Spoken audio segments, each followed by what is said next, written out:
beginning going into the tour, I was very excited.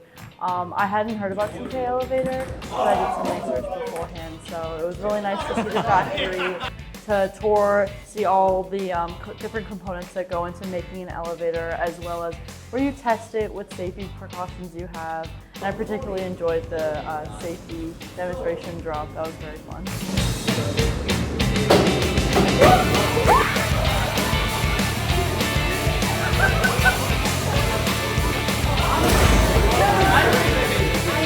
It's so beautiful, and I played ping pong for a good 5 minutes, and that was my workout for today.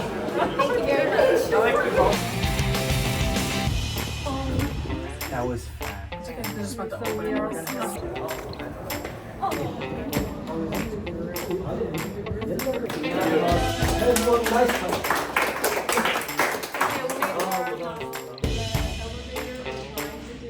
Like any big buildings and